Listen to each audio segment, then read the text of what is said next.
Hello friends, welcome back to DPA classes. और आज हम पढ़ने जा रहे हैं इतिहास का चैप्टर नंबर 2 जो हम कंटिन्यू करेंगे। ठीक है ना। तो इतिहास पढ़ने जा रहे हैं, इसका चैप्टर नंबर 2 है इतिहास। ठीक है। और ये पार्ट 2 है राजा, किसान और नगर। ठीक है ना। राजा, किसान और नगर, ये जो हमारा सेकंड चैप्टर है, इसका कुछ चीजों को हम कर चुके थे और इसके आगे का जो हम पार्ट इस वीडियो में करेंगे। ठीक है ना। तो हमने लास्ट वाले वीडियो में हमने पढ़ा था कि किस तरीके से राजा लोग हैं, ये अपनी स्थिति को ऊंचा करने के लिए देवताओं के समतुल्य बताने के लिए देवताओं से जुड़ जाते हैं। ठीक है ना, ताकि लोग इनको ऊंची स्थिति से देखें। ठीक है। तो इसके बाद हम जानेंगे ना कि छठी शताब्दी ईसा पूर्व में धीरे धीरे नए नए नगरों का उदय हुआ, इनका इसके पीछे की क्या कारण था। ठीक है ना। देखिए, कोई भी जो नगर है, नगर उत्पन्न होने से पहले क्या रहा होगा? नगर उत्पन्न होने से पहले वो एक देहात रहा होगा। ठीक है ना। देहात से फिर वो सम्भ्रात वर्ग बना होगा। सम्भ्रात वर्ग का मतलब होता है धनाढ्य वर्ग। ठीक है ना। अमीर जो वर्ग होता है वो बना होगा। उसके बाद ये नगर बन गया होगा। ठीक है ना। नगर जो होता है ये अधिशेष का परिणाम होता है। अधिशेष। ठीक है। नगर किसका परिणाम होता है? अधिशेष का, सरप्लस का होता है। जब बहुत ही ज्यादा मात्रा में कोई चीज एक्स्ट्रा बचने लग जाए ना, तो उसको खपाने के लिए, हटाने के लिए ना क्या होता है, व्यापार, शिल्प, परिवहन जैसी जो सुविधाएं होती, तकनीक वो सामने आ जाती है। और धीरे धीरे क्या होता है, जो देहात होता है धीरे धीरे वो नगर का एक रूप ले लेता है। ठीक है। तो आज हम पढ़ेंगे कि किस तरीके से नगर जो है धीरे धीरे वो अस्तित्व में आना चालू हो गया। ठीक है। तो आज का जो हमारा टॉपिक है वो है, तो आज का जो हमारा टॉपिक है वो है बदलता हुआ देहात। ठीक है। ये बदलता हुआ देहात। ठीक है। ये किताब में आपके लिखा हुआ टॉपिक है, बदलता हुआ देहात। इसके बारे में हम जानते हैं किस तरीके से जो देहात है वो धीरे धीरे बदलने लग गया था, कि ये ग्रामीण जो देहात होता है वो किस तरीके से शहर में जाने लग गया था। इसमें ना, इसको जानने के क्रम में हम जानते हैं कि जो राजा लोग होते हैं, राजा कि देहात में रहने वाले जो लोग होते हैं ना, ये राजा के बारे में क्या सोचते थे। उस समय के जो राजा होते तत्कालीन समाज के, तो राजा के बारे में लोग क्या सोचते थे। तो ये राजा के बारे में जानने के लिए जो अभिलेख होता है, ठीक है, जो पुरातात्विक जो स्रोत होता है, वो स्रोत हमारे पास है। लेकिन उसमें जो उसमें उस स्रोत में क्या है ना, कि जो राजा है, जो बड़े जो धनाढ्य वर्ग के जो लोग हैं, उनके बारे में जानकारी मिलती है उन अभिलेखों में। ठीक है। तो उस अभिलेख में जो सामान्य जीवन के जो लोग हैं, जैसे खेतीहर जो मजदूर है, श्रमिक है, उन सब के बारे में अभिलेखों में जानकारी नहीं मिलती है। ठीक है ना। तो उस देहात में रहने वाले लोग राजा के बारे में कैसे जानते होंगे, ये जानने के लिए ना हमें हमारे पास क्या है, जातक कथाएं हैं। क्या है? जातक कथाएं और पंचतंत्र। पंचतंत्र की कहानियां भी है, पंचतंत्र कहानियां। ठीक है। तो देहात में रहने वाले लोग ने राजा के बारे में क्या सोचते थे, ये जानने के लिए जातक कथाएं और ये पंचतंत्र की कहानियों के माध्यम से बताया जा सकता है कि क्या सोचते थे। जातक कथा क्या होती है ना, भगवान बुद्ध के जन्म के पूर्व की जो कहानियां होती है, जातक कथा, ये छोटे बड़े सभी को नैतिक शिक्षाएं, ठीक है ना, उनको सीखने पर मजबूर करती है, उसे कहते हैं जातक कहानियां, जो भगवान महावीर के जन्म के पूर्व की कथाएं होती है। ठीक है। पंचतंत्र कहानियां क्या होती है कि ये पशु पक्षियों के माध्यम से जो नैतिक शिक्षा दी जाती है उसे कहते हैं पंचतंत्र कहानियां। ठीक है ना। तो ऐसे ही एनसीईआरटी किताब में एक मेंशन है, गंध तिंदु। क्या है? गंध तिंदु। तो गंध तिंदु नामक जातक कहानी है, कि गंध तिंदु नामक जातक कहानी में बताया गया कि जो राजा था बहुत ही कुटिल है, और उस कुटिल राजा से उसके जो साम्राज्य में रहने वाले जो महिलाएं हैं, बच्चे हैं, व्यापारी हैं, कृषक है, ठीक है ना, समाज है, पशुपालक, सब किस तरीके से परेशान है उससे। और यहाँ तक कि आदमी के अलावा, इन इंसानों के अलावा जो जानवर है, जानवर भी इनमें परेशान नहीं बताया गया। ठीक है ना। तो उसमें ये प्रकार से, और उसी में राजा जो है ना, अपनी स्थिति को जानने के लिए क्या उसके बारे में लोग जानते हैं, अपना भेष बदल के वो ग्रामीण समाज में चला जाता है। इस कहानी में बताया गया है, गंध तिंदु नामक कहानी में बताया गया है कि राजा अपने आप को जानने के लिए कि लोग उसके बारे में क्या सोचते हैं, वो अपना भेष बदल के ग्रामीण समुदाय में, समाज में चला जाता है। उसमें जो लोग हैं अलग अलग टिप्पणी करते हैं राजा के ऊपर, कि राजा जो अधिक से अधिक कर लगाते हैं, ठीक है, रात में चोरी डकैती करने वाले लोग लूट के ले जाते हैं, दिन में राजा के जो अधिकारी है वो कर ले जाते हैं। इस प्रकार उनका पूरा का पूरा जीवन क्या है, वो दुखी है। ठीक है ना। तो ग्रामीण समाज में रहने वाले जो लोग हैं उनका जीवन पूरी तरीके से क्या है, दुखी हो चुका है पूरी तरीके से। और वो दुख से बचने के लिए ना बार बार क्या कहते हैं, कभी वो गांव छोड़ के चले जाते हैं, कभी वो खेतों में जंगलों में भाग जाते हैं। तो इसी समय धीरे धीरे क्या होने लगा, छठी शताब्दी ईसा पूर्व की बात है, तो इसमें होने लगा कि उपज को कैसे बढ़ाया जाए, क्योंकि राजा के अधिकारी तो अधिक से अधिक कर की मांग करते थे, तब उपज को कैसे बढ़ाया जाए, ठीक है ना। तो ये उपज बढ़ाने का जो तरीका धीरे धीरे क्या होने लगा, जैसे जैसे उपज बढ़ना चालू हो गया तो धीरे धीरे क्या होगा, जो हमारा ये देहात वाला जो रीजन है वो धीरे धीरे नगर में तब्दील होने लगा, ठीक है। तो उपज बढ़ाने के जो तरीके वाला जो पार्ट है ना, ये इंपॉर्टेंट और ये पेपर में आता है, ठीक है। तो इसलिए एक बार देख लेते बढ़िया से, उपज बढ़ाने के जो तरीके हैं, ठीक है। ये उपज बढ़ाने के जो तरीके हैं, ये उपज किस तरीके से बढ़ाया जाने लगा था, ठीक है।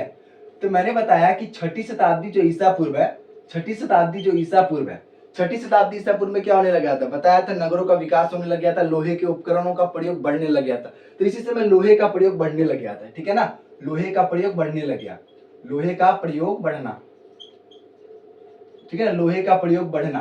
तो इस समय लोहे का प्रयोग बढ़ने लग गया था, जिससे क्या होने लगा कि लोहे का उपकरण तैयार होने लगा, लोहे का। अब पहले क्या था, लकड़ी के हलों से खुदाई होती थी, अब जो हल है, हल के जो फाल होते हैं जिससे खुरोचते हैं मिट्टी को, ताकि उसको मिट्टी को उपजाऊ बनाया जा सके, ऊपर नीचे किया जा सके, और वो लोहे के बनने लगे, लोहे का जो फाल बनाया जाने लगा। इससे क्या होने लगा कि जो गंगा और जो कावेरी वाला जो घाटी है, जो रीजन है, वहां पे जो वहां पे क्या ज्यादा बारिश भी होता है, ठीक है ना। तो उन वाले रीजन में ना हलों का प्रयोग बढ़ने लगा, जिससे क्या होने लगा, हल के प्रयोग से क्या हुआ कि मिट्टी को अधिक तेजी से खुरचा जाने लगा, मिट्टी को अधिक तेजी से खुरचा जाने लगा। इससे क्या होने लगा, मिट्टी का पूरी तरीके से पूरी शक्ति का प्रयोग होने लगा और इसमें उपज में वृद्धि होना चालू हो गया। इसके लिए किसानों को मेहनत भी बहुत ज्यादा करनी पड़ी। तो ये तो केवल उन इलाकों के लिए था, लोहे का जो उपकरण बढ़ा तो इसका फायदा उन किसानों को हुआ जो जो एक तरीके जिनका क्षेत्र क्या था, अधिक बारिश वाले इलाके में था, ठीक है ना, अधिक वर्षा वाले इलाके में था, वर्षा वाले इलाके में था, जिनका इलाका बहुत ज्यादा वर्षा वाले में था उनके लिए तो बहुत ज्यादा बेनिफिट था। लेकिन जो हमारा मध्य वाला इलाका है, ठीक है, पूर्वोत्तर वाला इलाका हो गया, पठार पर्वत वाला इलाका होगा, वहां पर इस प्रकार की क्रियाएं नहीं संभव नहीं थी। तो वहां पर कुदाल के माध्यम से, ठीक है ना, वहां पे कुदाल के माध्यम से इस प्रकार की कृषि को उपज को बढ़ाया जा सकता था। ये तो हमारा लोहे का प्रयोग हो गया। इसके अलावा भी क्या होने लगा था, धीरे धीरे नहरों का विकास होने लगा था, ठीक है ना।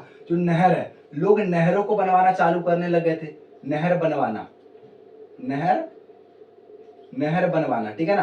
तो धीरे धीरे नहरों को बनवाना चालू कर दिया था। पहले तो सामुदायिक प्रयास से, यानी कि ग्राम के सभी लोगों ने मिलकर नहरों का विकास करवाया। फिर धीरे धीरे जैसे जैसे स्थिति सुधरने लग गई सामाजिक स्तर में और व्यक्तिगत जीवन स्तर में, जब अच्छे से वृद्धि होने लग गई, तो एक व्यक्तिगत नहर भी बनवाया जाए चालू हो गए थे, ठीक है ना। तो नहरों के माध्यम से क्या होने लगा था, सिंचाई बेहतर होने लग गई थी, जिससे उपज में वृद्धि हुई। उसके अलावा भी जो अलग अलग जो कुएं हैं, तालाब हैं, ठीक है, इसके अलावा भी जो कुएं होते हैं, ठीक है, कुएं हैं, तालाब है और बावड़ियां हो गई, बावड़ियां हो गई। तो इन सब के माध्यम से भी क्या होने लगा था, सिंचाई किया जाने लगा, जिससे हमारा उत्पादन में बहुत ज्यादा वृद्धि होने लग गया, ठीक है ना। तो एक तरीके से पूरा जो ग्रामीण समाज जो दुखी था राजा से, कर अधिकारियों से, समाज से, डाकुओं से, तो वो पूरी तरीके से ग्रामीण समाज धीरे धीरे नगर की ओर बढ़ने लगा और उपज क्या होने लगे, बढ़ने लगे। ये इंपॉर्टेंट क्वेश्चन, उपज बढ़ने के क्या तरीके छठी शताब्दी ईसा पूर्व में। तो लोहे का प्रयोग बढ़ने लगा, ठीक है ना, अधिक वर्षा वाले क्षेत्र में के लिए और ज्यादा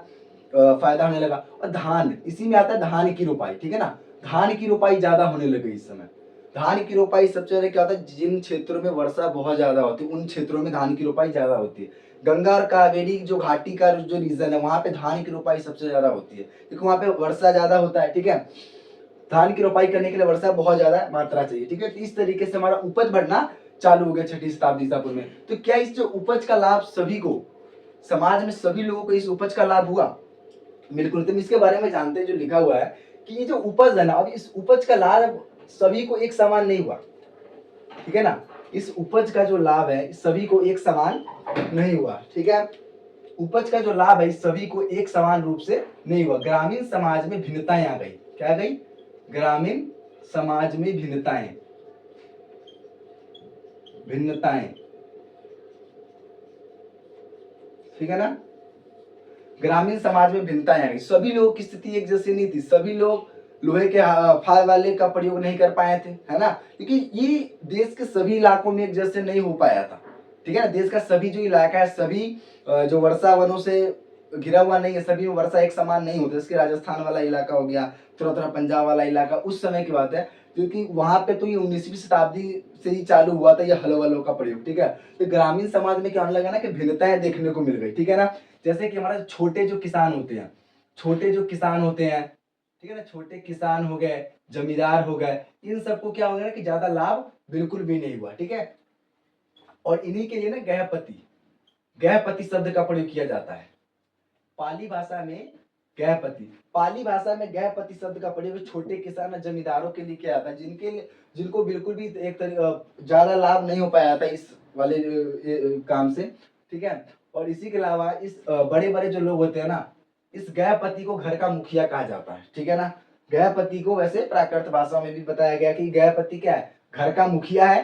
और ये घर में रहने वाले जितने लोग हैं, घर का मुखिया होता है, ठीक है।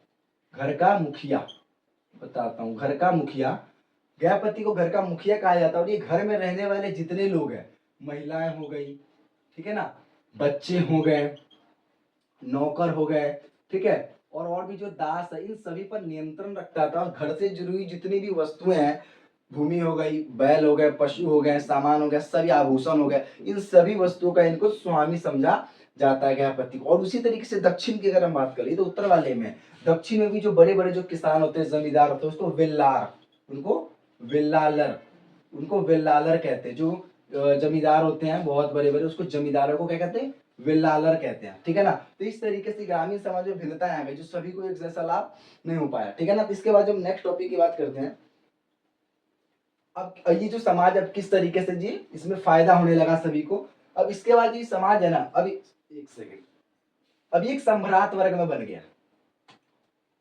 अब जो समाज है ना क्या होने लगा ना, संभ्रात बन गया।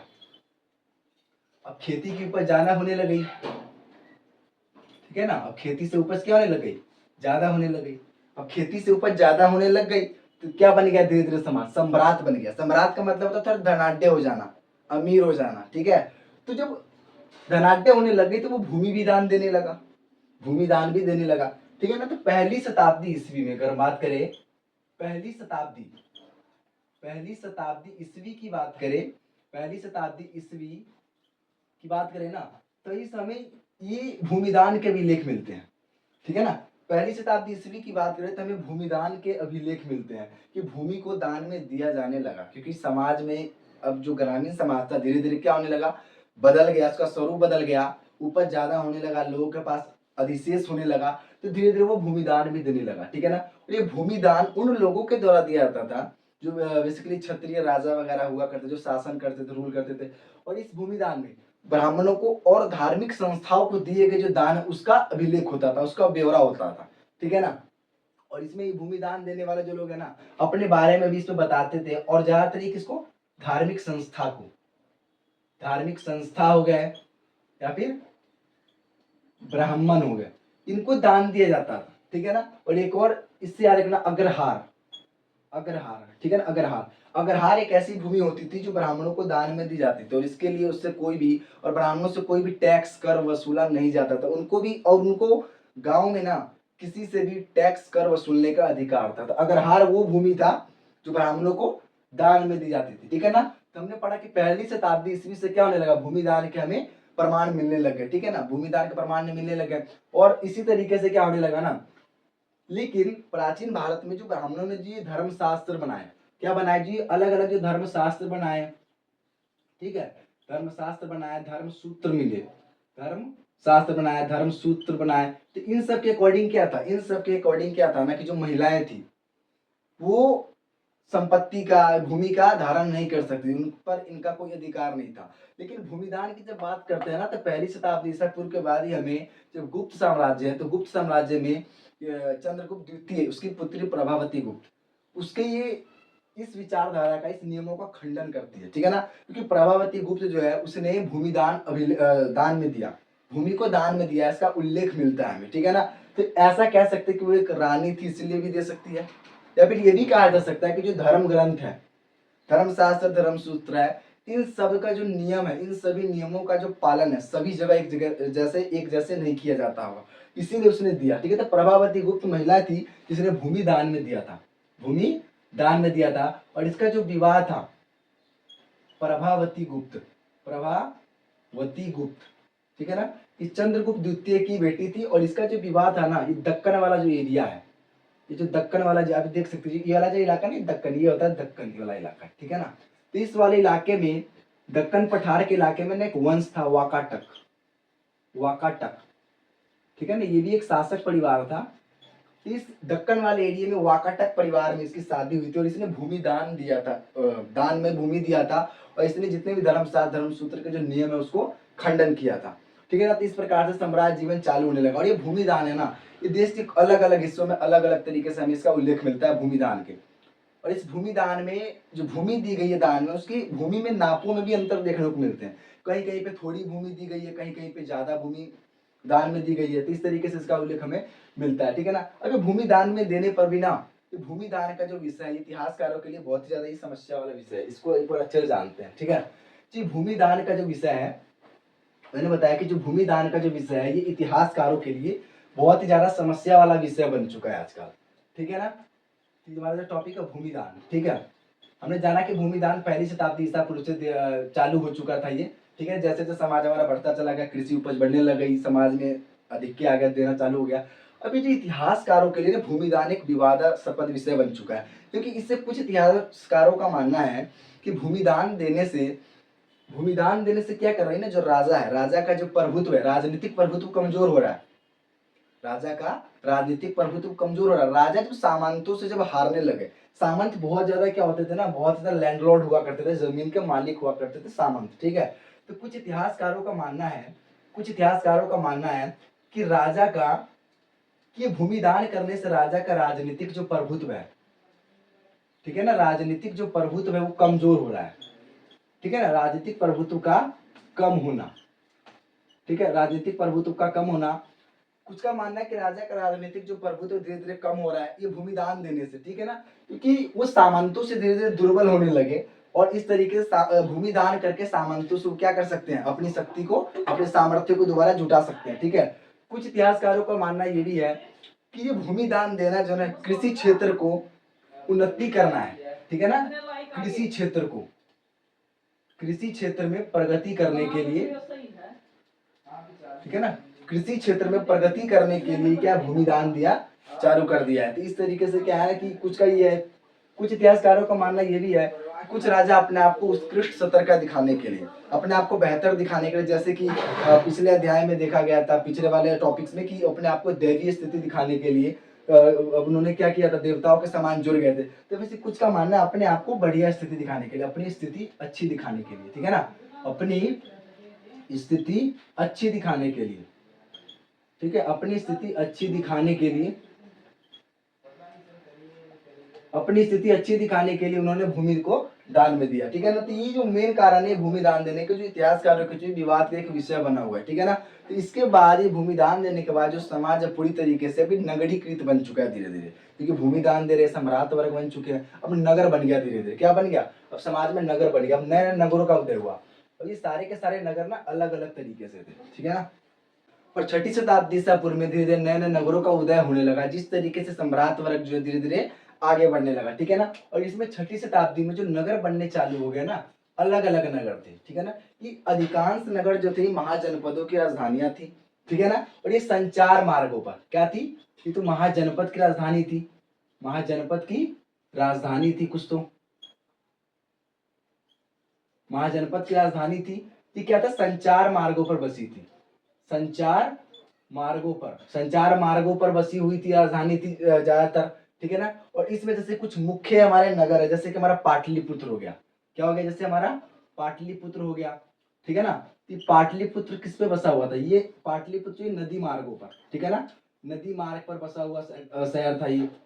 उसके बाद हम कह रहे थे पुहार की, पुहार जो नगर था समुद्र तट पर बसा हुआ था, ठीक है, समुद्र तट पर बसा हुआ नगर था पुहार। इसी के अलावा हम और बात कर लेते हैं, मथुरा हो गया, ठीक है ना। तो ये हमारा क्या हो गया, सांस्कृतिक केंद्रों पर हो गया, सांस्कृतिक हो गया, धार्मिक हो गया, व्यवसायिक केंद्रों पर बसा हुआ नगर था। तो ये सारे के सारे जो नगर थे ना छठी शताब्दी ईसा पूर्व में धीरे धीरे विकसित होने लगे, इनका उद्भव होना चालू हो गया। और ये अलग अलग तरीके से, और ये सारे के सारे क्या साम्राज्य में जो प्रशासन के लिए ये जरूरी थे, जैसे कि हमारा संचार मार्ग पर थे, ताकि इनका एक तरीके से आवागमन आसानी से किया सके, आसानी से बातचीत पहुंचाई जा सके, ठीक है ना। तो छठी शताब्दी से नए नए नगरों का उद्भव हो गया। अब इसके बाद की जो क्लास है हम आगे जो इस चैप्टर को कल पूरा करेंगे, ठीक है ना। तब तक के लिए इतना ही।